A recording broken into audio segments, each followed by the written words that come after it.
Good morning बच्चों। हिंदी के इस क्लास में 70% जो पढ़ना है, आज मैं वही एक मुख्य और अहम टॉपिक लेकर के चलूँगा और बहुत ही इम्पोर्टेंट ये प्रश्न है। पहले आप ये जान लीजिए कि काव्य सौंदर्य के तत्व में ये 3 प्रकार के तत्व हैं। पहला है रस, दूसरा है छंद, है अलंकार। मैं आपको ये बता दूं कि 100% के टॉपिक में 30% काटा गया है और आपका 70% पढ़ना। उस 70% में ये रस में आपको क्या पढ़ना है जान लीजिए। पहला श्रृंगार रस पढ़ना है और करुण रस पढ़ना है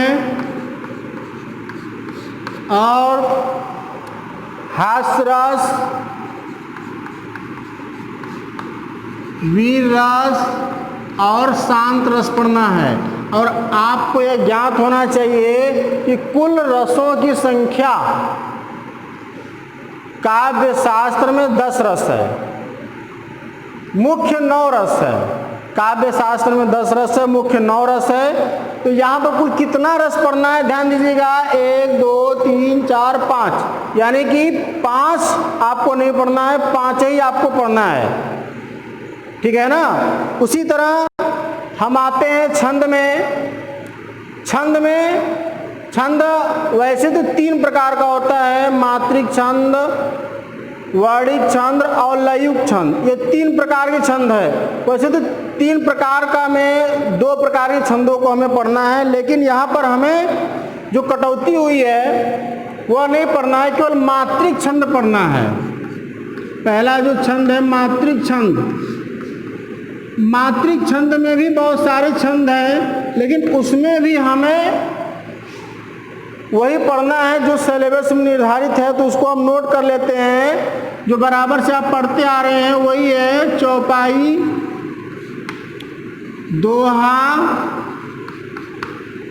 और सोरठा कुंडलिया।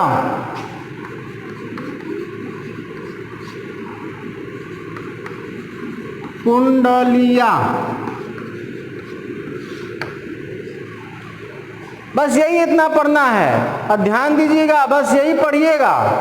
और अगर दूसरे की तरफ दूसरा कोई छंद पढ़ेंगे तो अपना समय बर्बाद करेंगे और उससे कोई लाभ होने वाला नहीं है। तो आते हैं हम अलंकार की तरफ। अलंकार आपको पता ही है कि अलंकार 3 प्रकार का होता है, मुख्य 2 प्रकार का होता है। पहला अनुप्रास, पहला जो है अर्थालंकार, दूसरा शब्दालंकार और तीसरा जो है उभयालंकार। तो हमें शब्दालंकार नहीं पढ़ना है, उभयालंकार नहीं पढ़ना है, हमें अर्थालंकार पढ़ना है।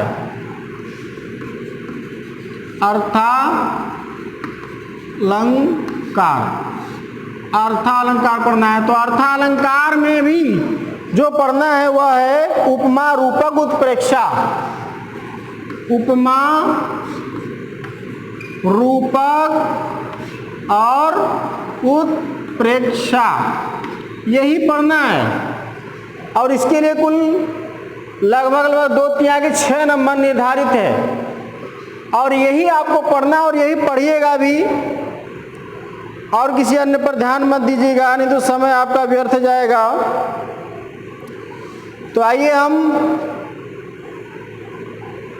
रस की तरफ बढ़ते हैं।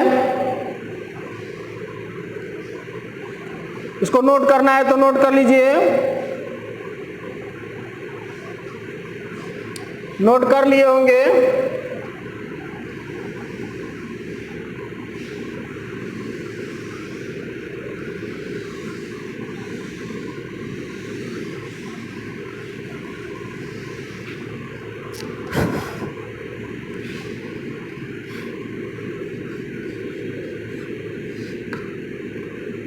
ये रस तो आप जानते ही हैं।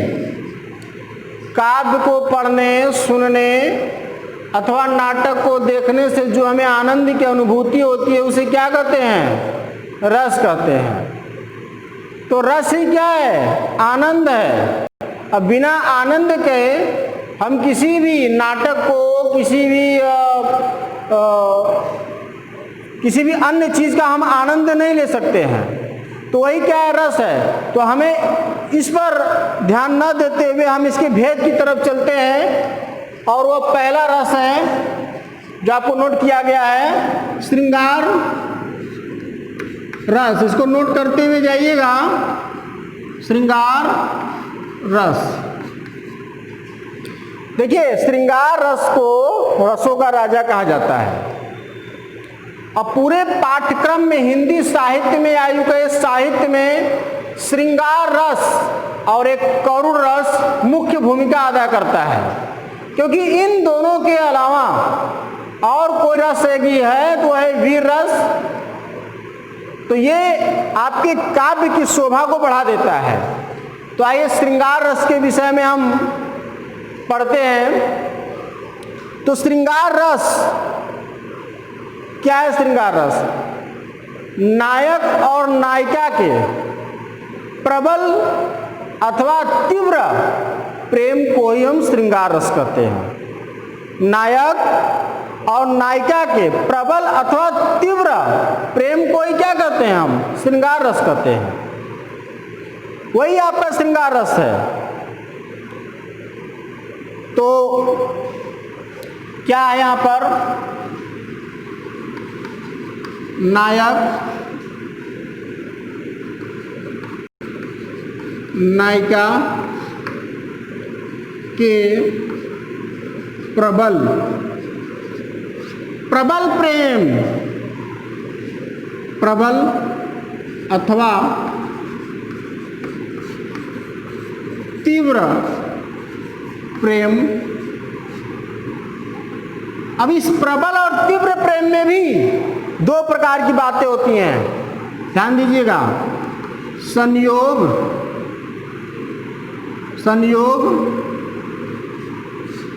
एवं वियोग की भावना जब उत्पन्न होती है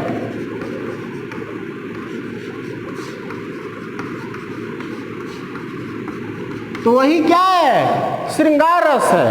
भाई जितना अगर प्रबल प्रेम होगा तो उसमें उतना ही वियोग होगा, ये बात आप ध्यान दीजिएगा। तो इतना आप इसको नोट कर लीजिए कि श्रृंगार रस वही है नायक नायिका का प्रबल अथवा तीव्र प्रेम में जिसमें संयोग एवं वियोग की भावना होती है, उत्पन्न होती है, वही क्या है? श्रृंगार रस होता है। और इसका स्थायी भाव क्या है? रति। अब रति मीन्स क्या होता है? प्रेम। अब प्रेम, रति क्या होता है? स्त्री। प्रेम, स्त्री, रति, है ना? तो रति का मतलब ही होता है प्रेम। अब प्रेम क्या है? स्त्री। और रति किसका नाम था? कामदेव की पत्नी का नाम क्या था? रति था।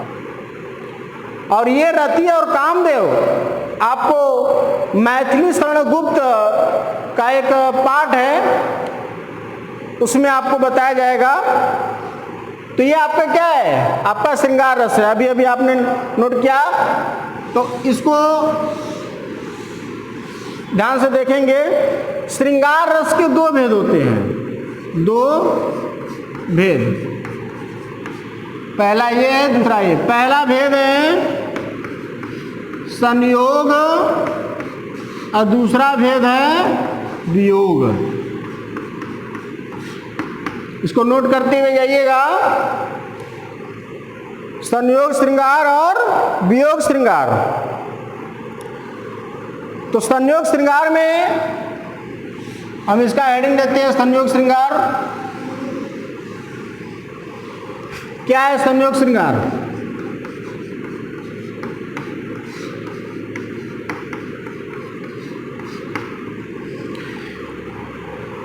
नायक और नायिका के प्रबल और तीव्र प्रेम को ही हम संयोग श्रृंगार कहते हैं। नायक और नायिका के प्रबल और तीव्र प्रेम को हम संयोग श्रृंगार कहते हैं। ये प्रबल और तीव्र जो प्रेम है कब होगा? जब संयोग होगा, जब मिलन होगा, तभी क्या होगा? संयोग श्रृंगार होगा। इनका उदाहरण हम पेश करते हैं। यह बहुत ही फेमस उदाहरण है, नोट कर लेंगे।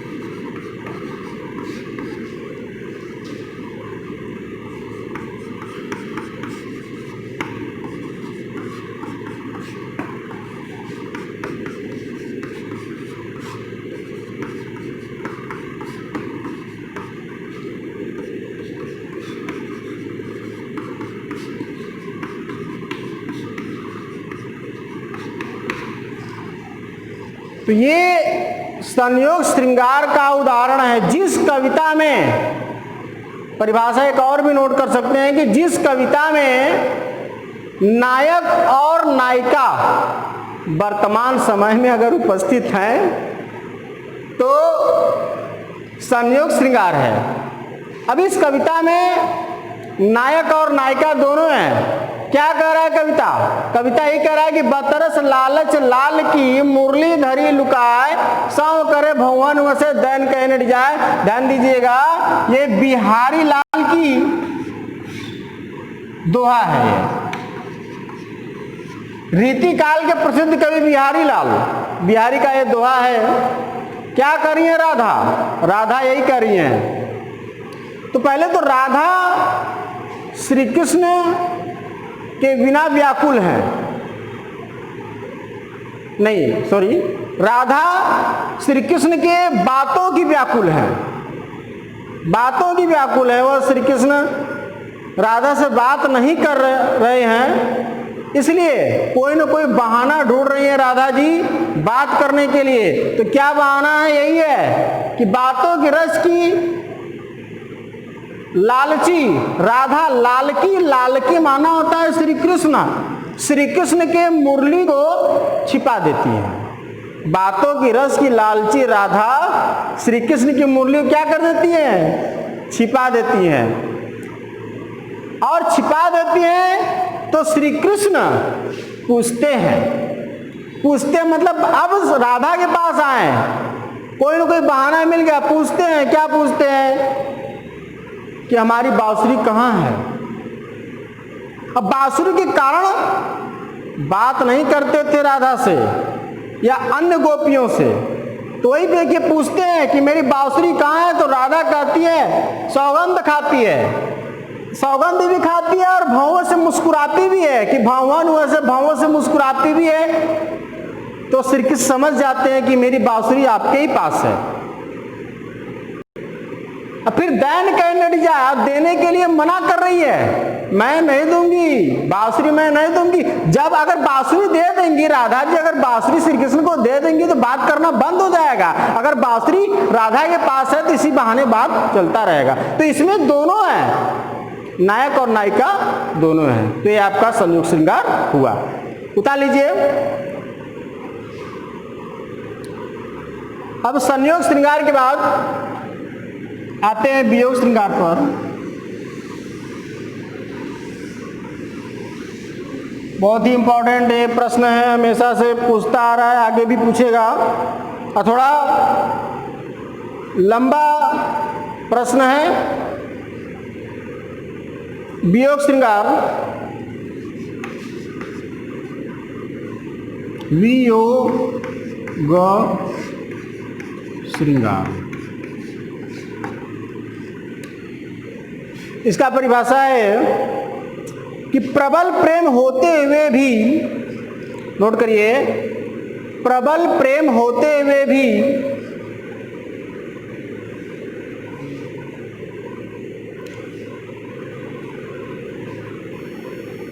जहां नायक और नायिका के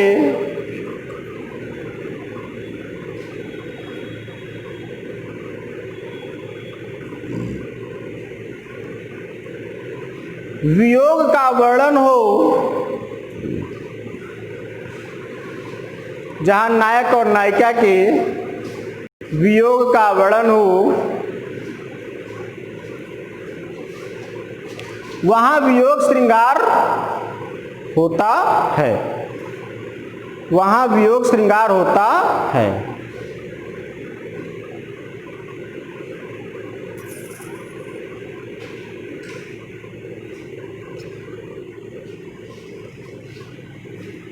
वियोग का वर्णन हो तो यहां पर अभाव, नायक और नायिका में किसी एक का जब अभाव होता है तभी वियोग का वर्णन होता है। जैसे यहां पर उदाहरण हम पेश कर रहे हैं,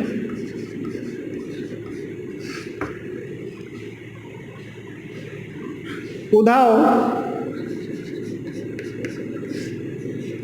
मन न भयो 10 20 एक भूतो सो गयो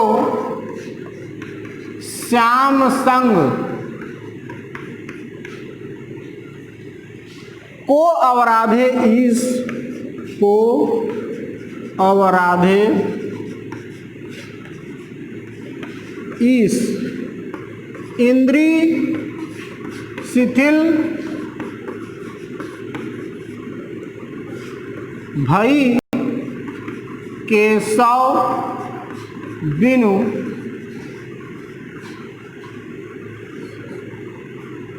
बिनु जेहि देहि शीश, आशा लागी रहती तन श्वासा जी वही जीवही कोटि बरिस, तुम तो सखा श्याम सुंदर के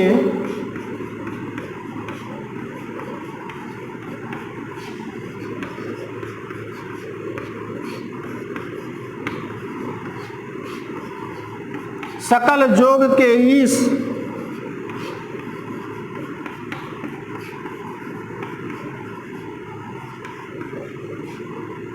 सकल जोग के ईश, सूर हमारे नंद नंदन बिनु,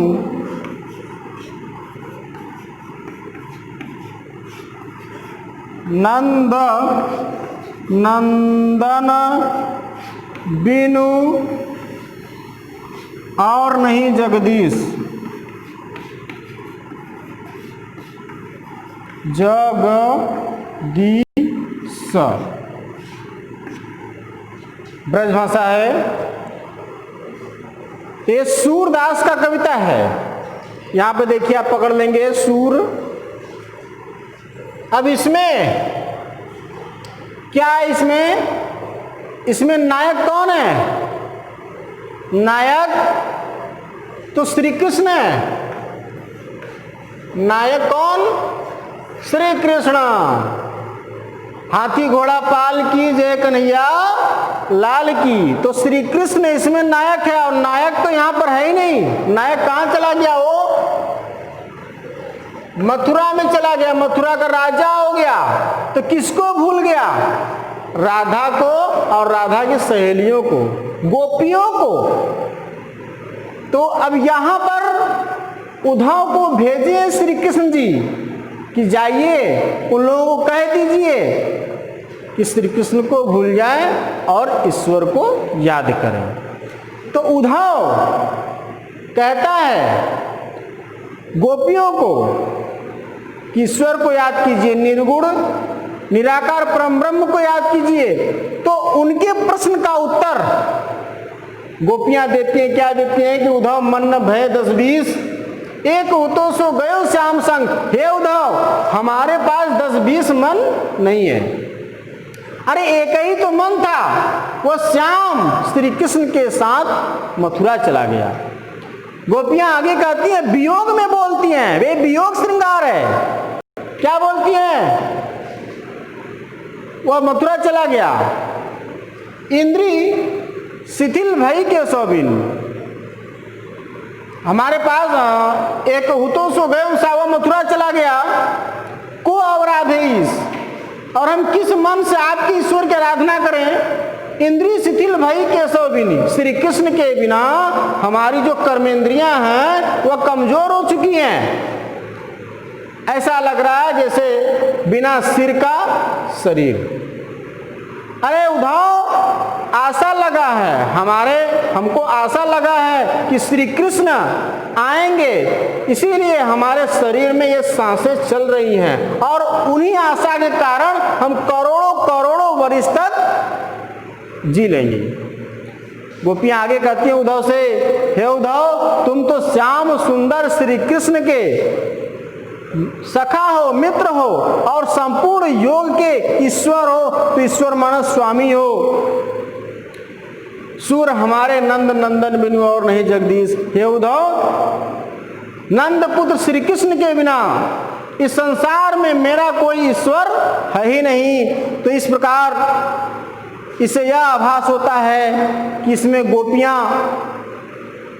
श्री कृष्ण के बिना दुखी हैं और वियोग में है। तो इस तरह से आपका ये वियोग श्रृंगार समाप्त हो जाता है। तो ये बहुत ही मुख्य और इम्पोर्टेंट प्रश्न है, इसको नोट कर लीजिएगा और फिर से समझ में ना आए तो फिर से रिव्यू करके आप वीडियो को देख लीजिएगा और अगला जो रस है वह नेक्स्ट वीडियो में आपको प्रोवाइड किया जाएगा।